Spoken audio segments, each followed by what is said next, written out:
Good evening, everybody.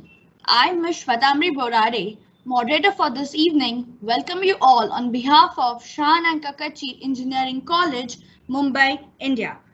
We at SAKEC Research Cell would take this opportunity to thank each and every one of you present here today for this hybrid webinar series, Innovative and Emerging Technology in the Field of Research, which is hosted in collaboration with over 25 plus national and international partners.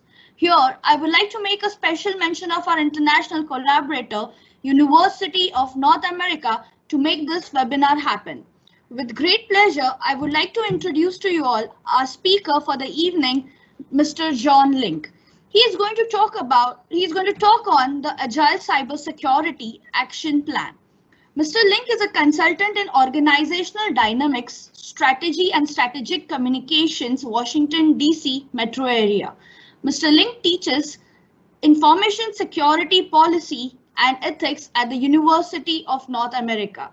He has been a strategic management consultant, executive and group facilitator, and trainee educator for over 35 years, guiding entrepreneur startups, non-profit organizations, military and intelligence organizations, and businesses from mid-size to Fortune 500s, including Lucent Technology, Johnson & Johnson, and etc.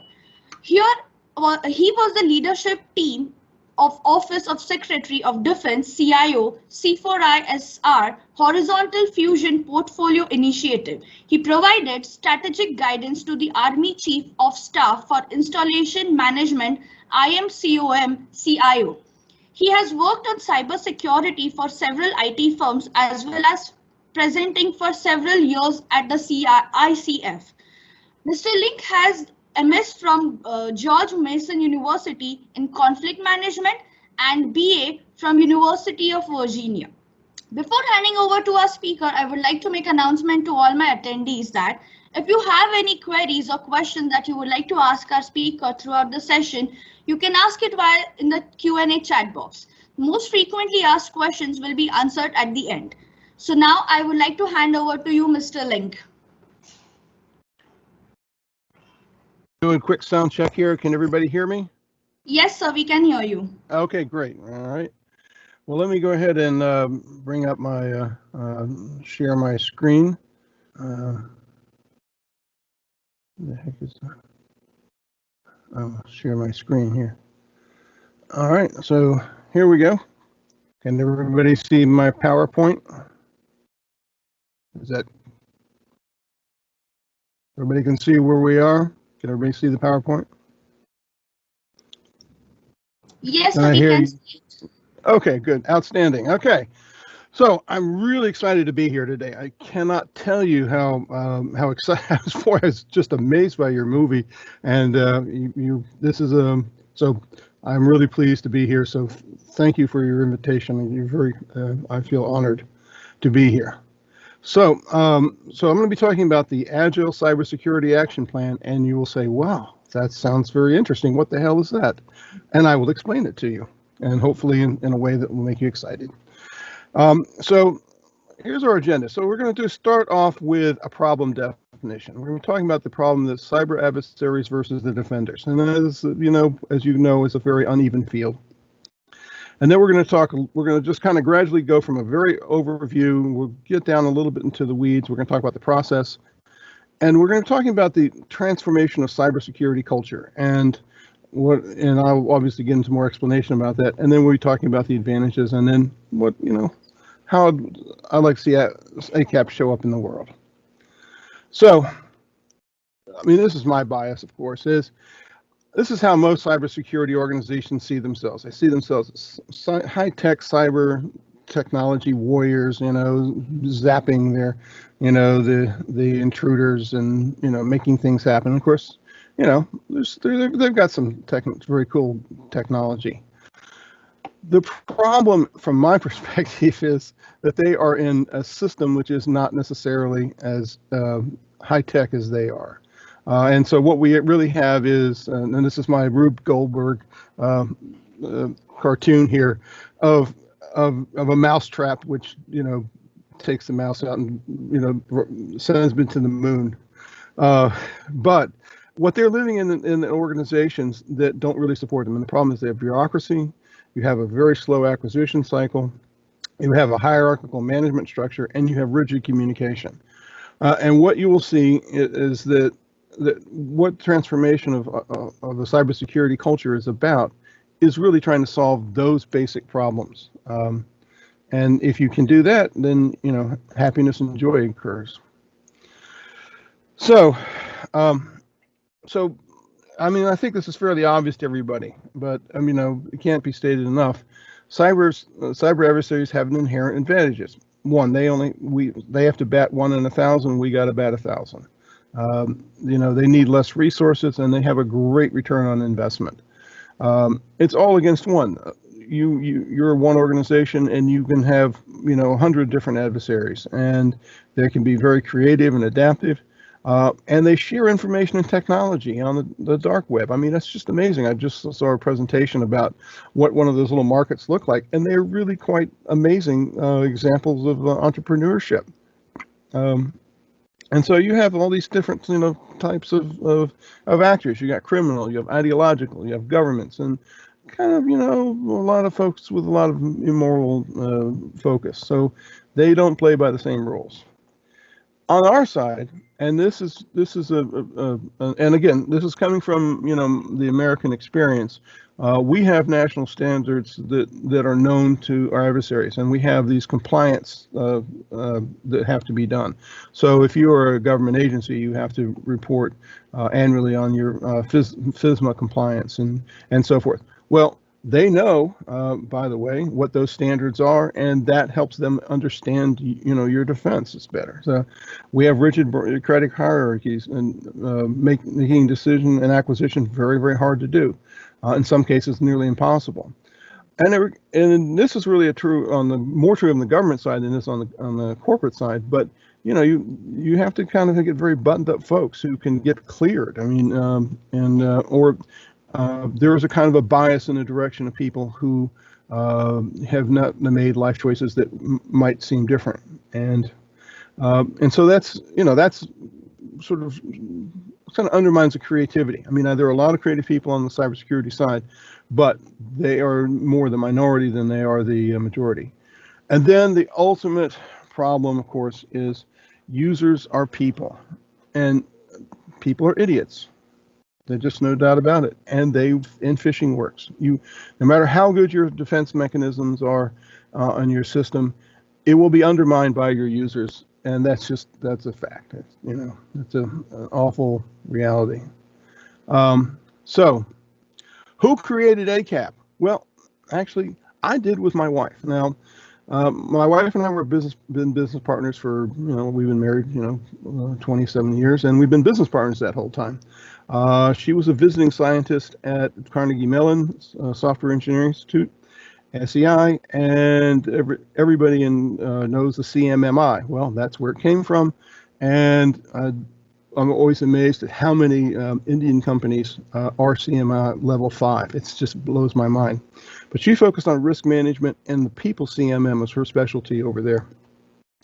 I was a management consultant with a turnaround focus. I mean, I was dealing with companies that were in deep trouble or government organizations that had problems, and they would always give me into the places that were more challenging.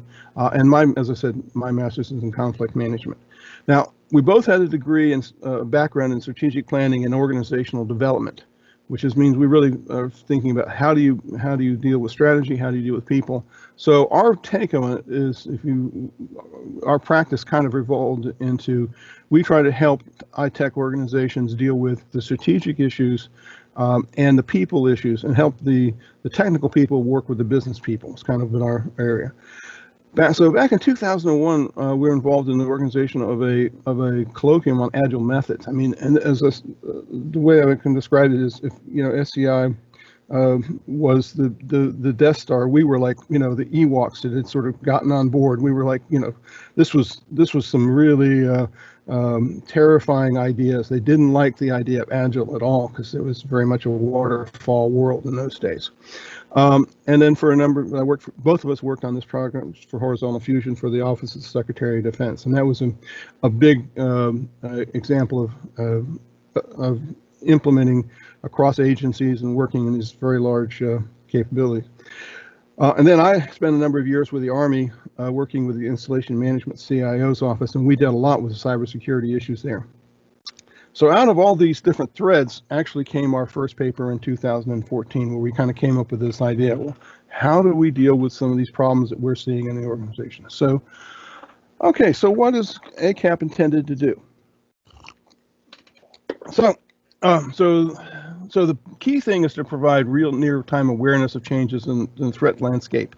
Now, we all get, these various media reports of the new threats and new phishing attacks and new approaches, and that's great. And the problem is that we have to then say, well, we have all this new information about the new attacks, but we have to change our strategy to meet those changes, and that's the creation of an iterative strategy.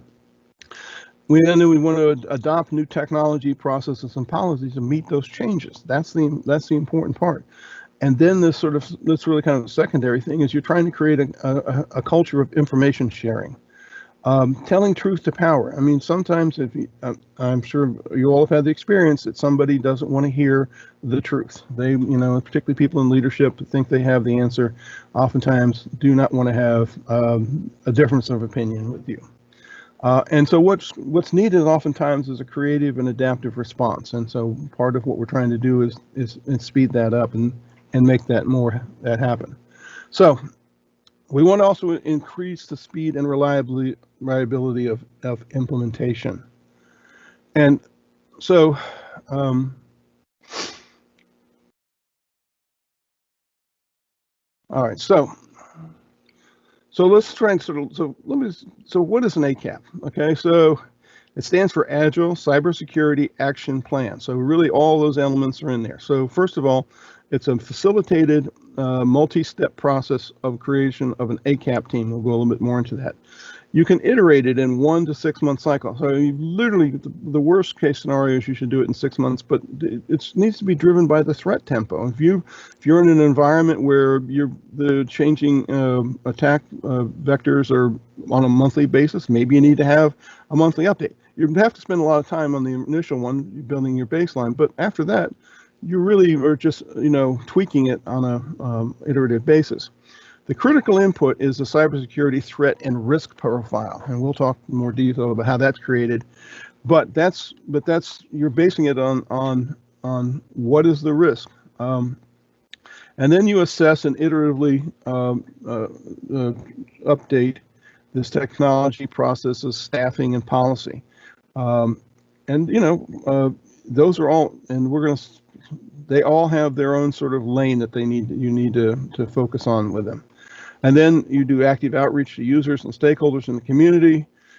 The primary goal is to create an adaptive cybersecurity strategy and an action plan. So strategy is a great thing. I love strategies. But one of the things I know is a lot of strategies end up as shelfware. And that's not what's needed right now. What you need is to get the things done. And when you have technology moving at the speed that it is now, waiting for 6 months is, you're lost. You're behind the curve. So, and then the other sort of a collateral goal again is to create a more adaptive cybersecurity culture. So this is the kind of 50,000 foot look of it here. So, and really, so what you're doing is you're doing a strategy alignment, which is kind of making sure that you are aligning your cybersecurity strategy with your corporate business strategy. And this is a really tricky thing right now. So with COVID, companies are now changing their business models. I mean, they before used to distribute to retail markets, or they're retailing themselves because it's a whole lot better to do that to the customer than to deal with retail, which has been shut down.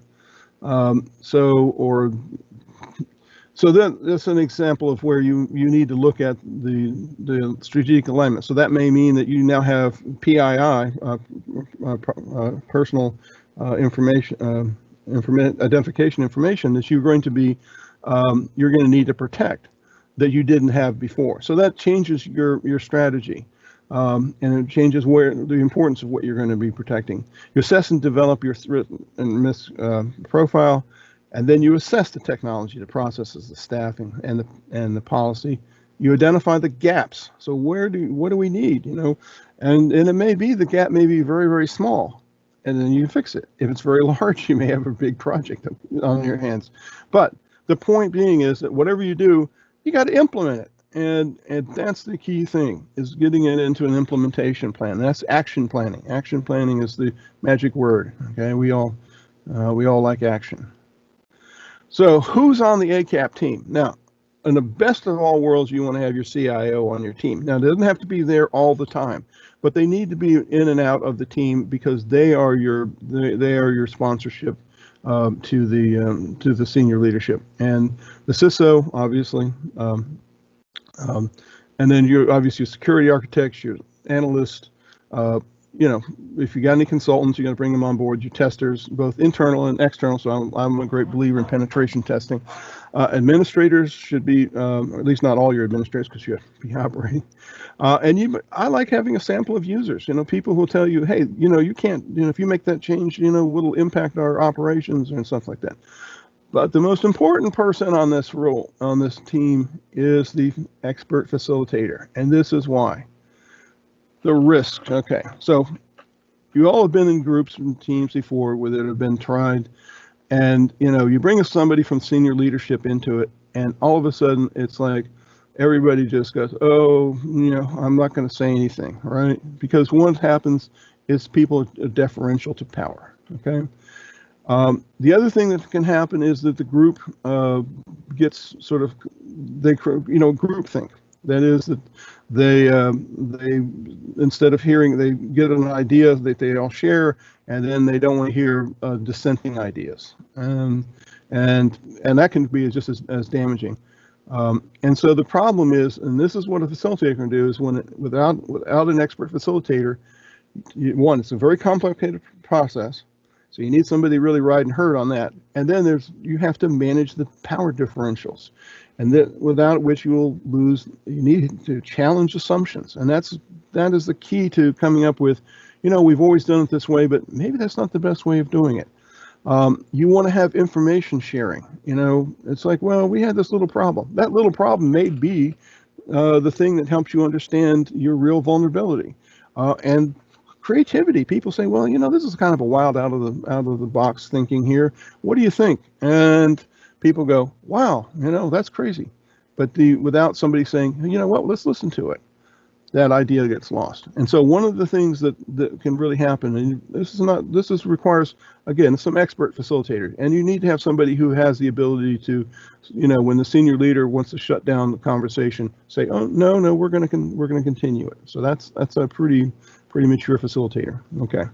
So this is kind of, now we've been at the 50,000 foot. We're now going to down to about 30,000 feet.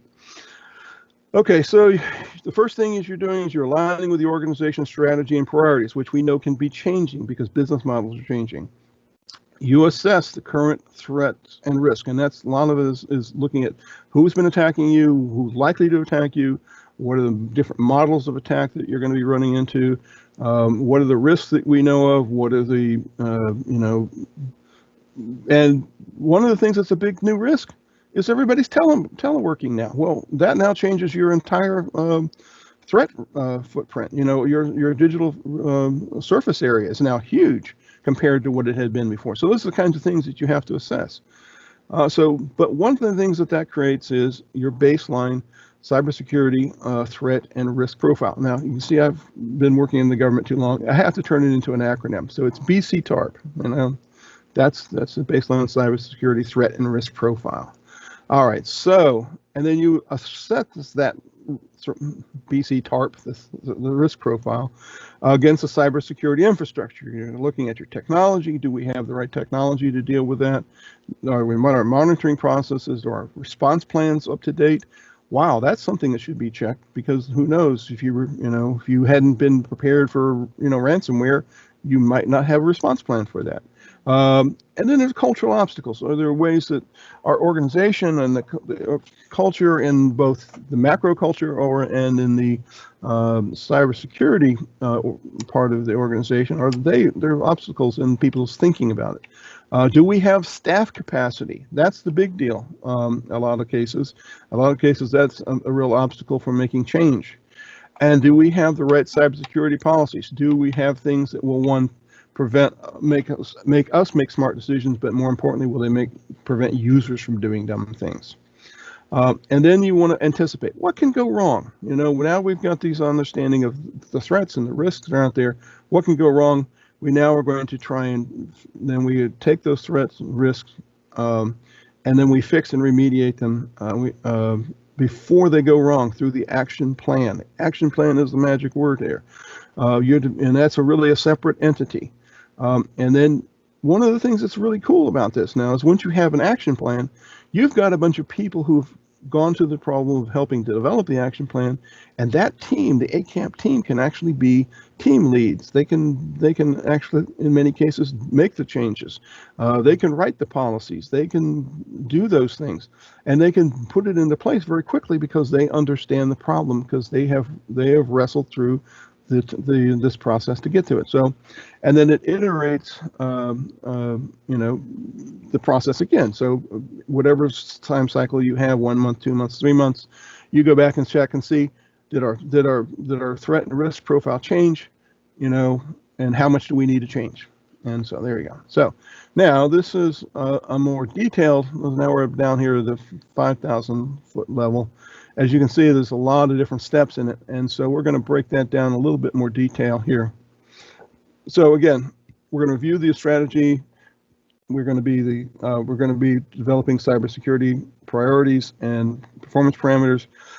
One of the things that we'll be doing in more detail here is we're going to be doing the asset inventory. One of the real problems we had in the government is we had this problem called shadow IT. That is, people would get onto the network and they would set up servers and just have like little network operation centers that nobody knew about because they were within a particular branch. And I don't know if it's true in your companies and whatnot, but wasn't a big deal in the government, and it literally created a huge fight trying to get these shadow IT operations consolidated into one network operations center for organization. We have to deal with your data asset management. So what are your data you trying to protect? How are you going to protect it? What are the rules of the road, et cetera, et cetera? You need to look at your architecture. Are you exposing more of your system? Does the way the information flows within the system make it more vulnerability, create more vulnerability than it solves? So you've got to be looking at that level. And then again, you look at your history of people, your attacks, and then the current threats and risk. And all those things go together to create your baseline cybersecurity threat and risk profile. So if we go back here, that is so there we go. That's our product. Okay, that's our deliverable. All right, so now we have that deliverable. We then go underneath that. We take that product and we say, well, now we know what our threats and risks are. We're now going to assess, different. We have these sort of parallel lines of effort, and they are designed. So each of those we kind of do them. You can do them simultaneously, or you can do them in one after another. But the key thing is you have to identify, your hardware, your software. You have to be looking at your general systems monitoring, your cybersecurity monitoring, your visualization, analysis, management, and then your tools that you may use for remediation, and that may get you over into your help desk side and whatnot. You also need to be looking at your networks and your firewalls. I mean, so all the technical stuff needs to be looked at as a system. And then the next thing is that you want to be looking at your processes. And so, what are your monitoring processes, or what are your operations protocols? What are your data security? And this gets into your response processes. Are they adequate for what you do? If you do have an incident, or you do have a small breach or a large breach, how are you going to respond to it? What are you going to shut down? What are you going to not? Those kinds of rules of the road are critical when you're trying to face that kind of a situation. And then my favorite is continuity of operations. Well, what happens if you, you know, there are a lot of bad things, and continuity is not just necessarily a breach, but it's also, hey, in California they have wildfires. We have earthquakes, we have floods. We also should think of all those kinds of things as part of of those processes in continuity of operations. So finally, we get to the people side, which is my exciting. So then you have to be using the same, BC TARP to assess the current staffing. Now, and that's kind of a bit tricky because you have to be looking at your manpower, but the important thing is you got to be looking at, do they have the right skills and knowledge and certifications? And that's actually somewhat easy. And that means that you can say, hey, these people know this stuff, but they're not certified in this particular issue, and we need to get them trained up on that. Now, here's the thing that's a little bit different, is that I'm very much interested in knowledge management. I think knowledge management is the key to successful operations. And one of the important things in cybersecurity is to make sure that you have a knowledge management system that's always accessible to the cybersecurity folks. It may be somewhat different from your regular, and it may need to be at a much higher level of encryption, because your knowledge management, particularly for cybersecurity, is not necessarily something that you want your adversaries to kind of rifle through and look at, because, oh, that's your playbook.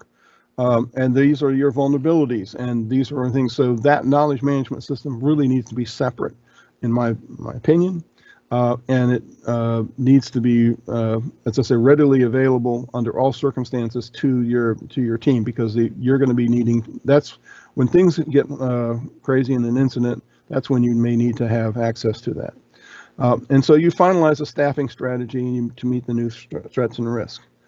I know the excitement is building in the room. I can just feel it. Okay, you guys just can't contain yourselves. I know. All right. So the next thing is you're going to be using the same. We're using the same BC TARP to assess the current policy. Now, again, we're thinking policy both from an operation side. What are the rules of the road and how we're going to operate internally. But the big one is the user policy, because why? Users are idiots, and they will, and if you do not make it really, really clear, they will do that.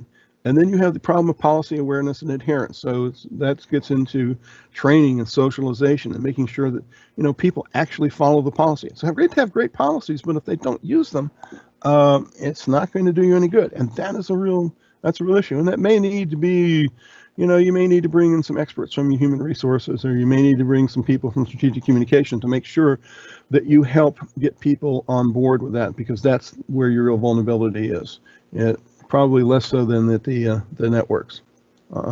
So, and then you create an action plan. And the action plan, so you're aggregating all these things together, these different elements of the people, process, technology, and policy.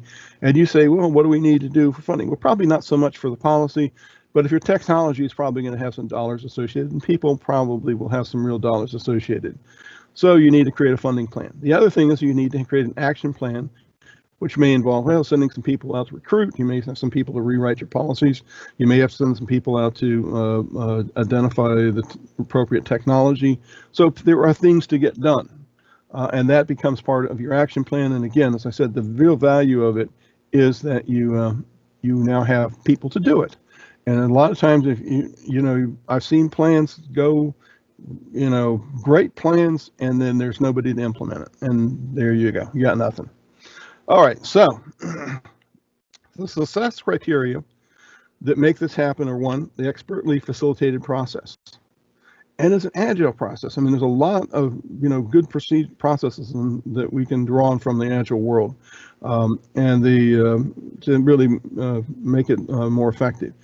You need to get senior leadership, sponsorship, and active participation. As I said, if you can get your CIO at least on a part-time basis being part of the group, it really makes a huge difference. And then you have multi-level participation in the strategy team. So it's you want to make sure that it's you You have all these different cross the hierarchy, cross-functional representation. Now, you're going to use the subgroups. You can't have necessarily everybody trying to resolve everything else. You may have a technical subgroup that deals with technology or another one that deals with policy. But the point being is everybody does that. You're trying to focus on this cybersecurity culture transformation. We'll talk a little bit more about that. You may need to use subject matter experts, but the big deal is the action planning and implementation. So let's talk a little bit about organization. So this is the obvious thing, all organizational culture. It's really people's default beliefs about their organization, almost always unexpressed, and their behaviors. And so it's those beliefs are oftentimes, one of the ways you can ask is who does an organization think are their heroes within the organization? And that often tells you a lot about it. So beliefs in the organizational, i.e., drive the assumptions, and those assumptions drive decisions and behavior, and those include plans and processes and rituals. Organizations have rituals, whether the way the business meetings are run, or what's rewarded, whether that's a monetary reward, or it's rewarded by people saying, "Hey, yeah, great job. Really, we admire what you did." Those are rewards. Those are the things that define what a culture is.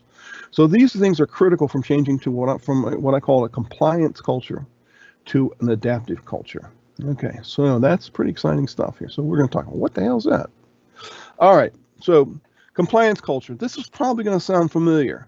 You got reports, and those reports and strategies often become shelfware. So we're going to talk. So you have your annual compliance focus. Now, that's maybe not much more true in the United States. May not be as true on your side of the world. But there's a very rigid hierarchy.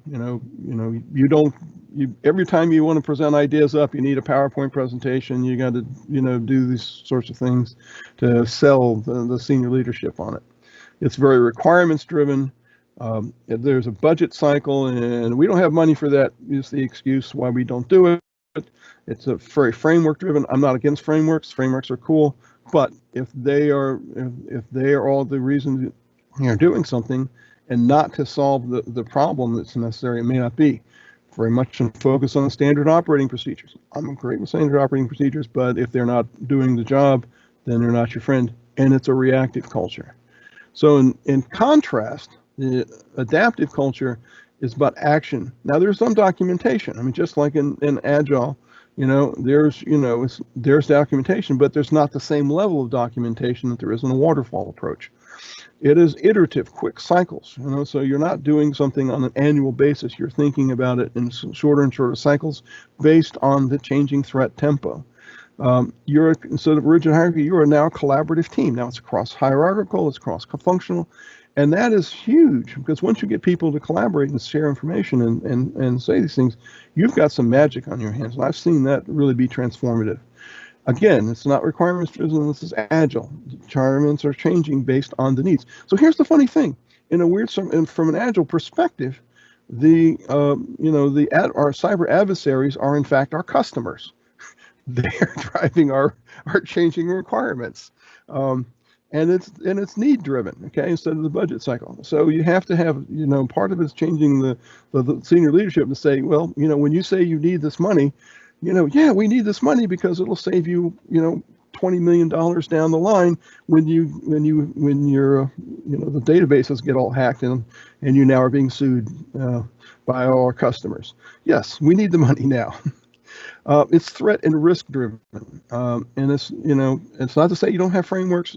Frameworks are very helpful, but they are not the main drivers. And it's it's creative, and it's adapting the standard operating procedures. It's like, what do we need to do? How do we make that changes to it? And you focus trying to anticipate our adversaries as opposed to just react to them. So the advantages are this.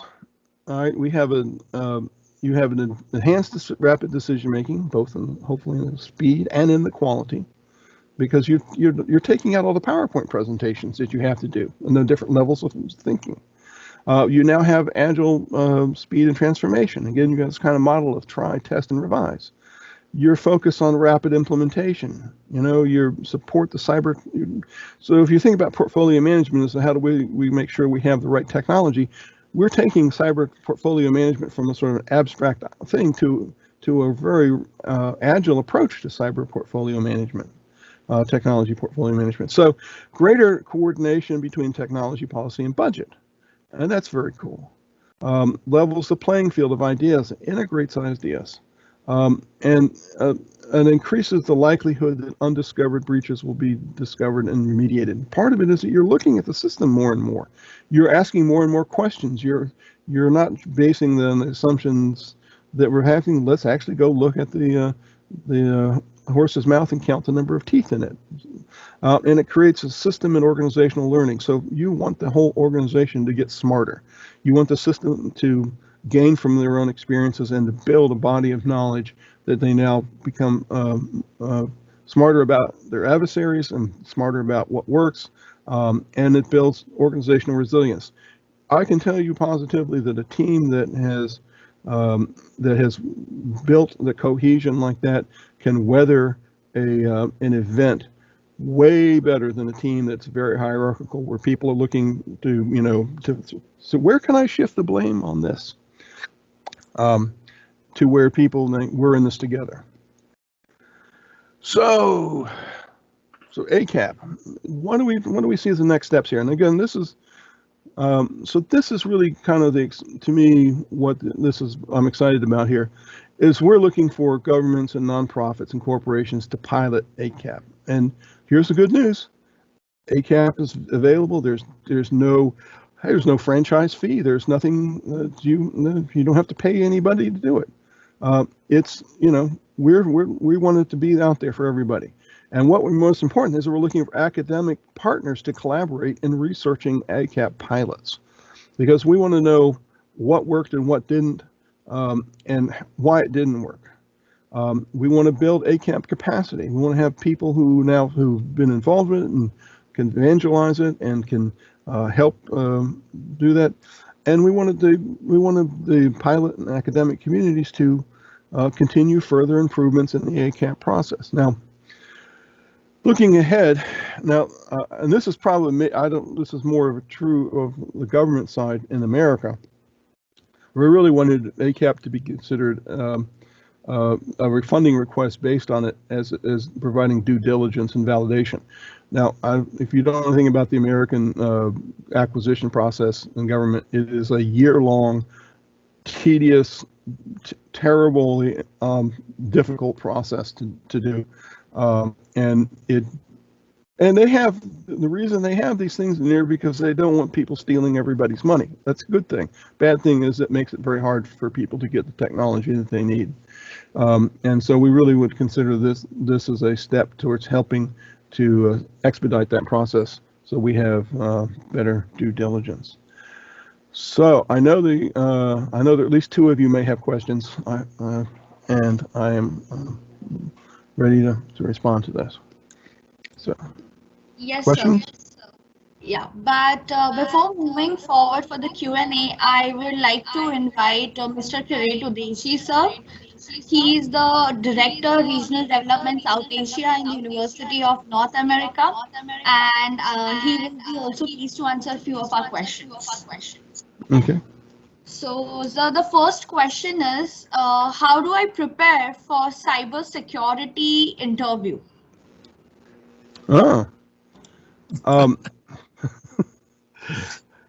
So first of all, you need to define what kind of role you would like to have in that kind of organization, whether you want to be in an analytical position, or sort of think about where your focus is going to be. Obviously, the thing I would be think would be most important is to be as current as to what are the current modes of attack. So I would spend a little bit of time in the cybersecurity literature, because if I were asking people, are they current on what's going on now, or are they thinking about attack? So if they might ask you about what is the newest threat, you should know that. That would be one of the most important things. And think about what you would like to do in your cybersecurity career. How would you, you want to be more at a operational level, or you want to be more at a business and strategic level, and that would enhance. That's what you're trying to sell. If you are very strategic, that's a real valuable thing, because that's I think where the battle is going to be won or lost, at the strategic level. And I would push that as saying I have the ability to think at that level. So I hope that's an answer. Okay. And that's sufficient. So the next question is, how effective is our cybersecurity strategy at addressing business risks? Well, it's only going to be addressing a subset of all business risks. So if we look at any set of business risks are going to be 80%, are going to be customer driven. There will be 10%, which is going to be supply chain. This is probably about another 10% of those business risks. So you need to put it in perspective as to the main risk. And this is the thing people don't get. People abandon companies that have attacks. I've stopped shopping at Target, because all their data, got hacked. So there is an overlap between your customers, but your customer risk is your number one thing. And right now we know in the world of COVID, that's a huge deal. Your number one business risk is your customer relationship. Okay. So the next question is, how do we protect sensitive information handled and stored by the third-party vendors?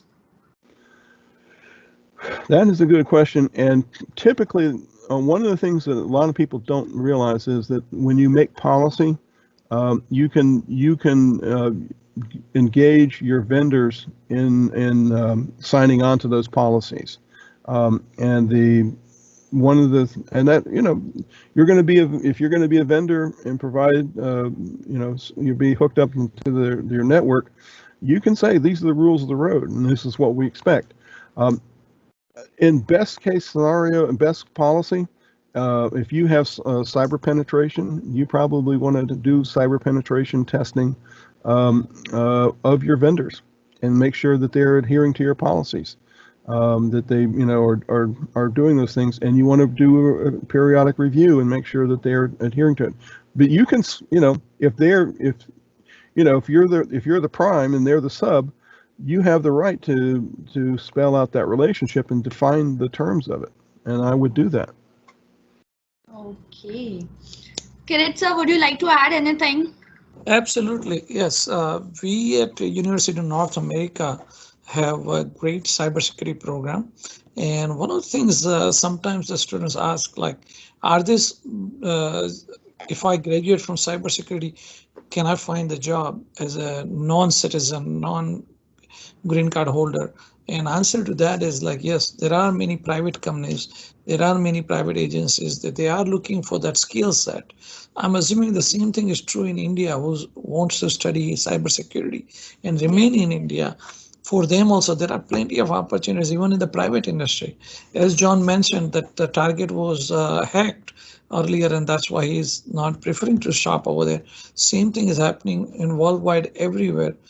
Recently, I heard that after some skirmish between India and China, that some of those websites were hacked by supposedly some Chinese agencies and all that. So cybersecurity is not just government kind of work, as Mr. Link provided, that it's across the world for everyone to be aware of it, be careful about it. Hacking is happening every moment. Even Nilakshi ma'am has written kind of books on that and is involved in cybersecurity. So tons of opportunities are there, and I think students need to do research into not only what is in demand today, but where the demand is going to be 5 years from now, 10 years from now. Anyone who's starting the college now, as an example, and as a 4 years of college, then he's supposed to look into where the job opportunities are after 4 years, not where it is today. In this right now, the business dynamics are changing on a daily basis. Look at the COVID. Before COVID, not that many people were buying everything online, and John can tell you that now tons of people are buying everything online because they don't Almost have any everything choice. is online now. Exactly. So it's like amazing thing. Field is amazing. I think one can really help the companies. There was a question, what? How do I start to look for the job? There are plenty of jobs, and as he mentioned, you want to. John has mentioned you want to look into how, how you can be of value to the corporation. That is the way you have to sell yourself to any company when you're applying for the job. Not necessarily that I know this or I know this. No, how you can add a value to any corporation, and that's where the difference comes. John, chime in if I'm wrong or if I'm off track. Whatever you like to say, please go ahead and say that. No, I think you're exactly right, and I think part of it is if you have the ability to work with others and be collaborative, you are that's a hugely valuable thing, and you have they like to, if you have imagination, you can think about what is gonna cybersecurity going to look like in 4 years. That's you can make that case if you can say, hey, this is what we think is going to be happening. If you can help an organization anticipate the future, then they're going to be very interested in having you on board. So I agree with you, Kirit. Thank you, John. With Um, that, with this thing that we're talking about, the trend that is there as in the market as of now, even Shahananka Kachi Engineering College has started a new branch which is going to be into cybersecurity. So there's going to be a course altogether for this new field. And then probably there is going to be some master's course for in the University of North America. Now, we do have a special program on a cybersecurity. John is part of that. And not only that, as Glenn last week mentioned, what do we do as a part of our curriculum? We also get you ready for certain cybersecurity certification. So once you complete the course at University of North America, you are eligible to appear for that certification test. And once you give the test, that's excellent selling point. That's another Hmm. way, like earlier the student or somebody asked, like, how can I look for the job?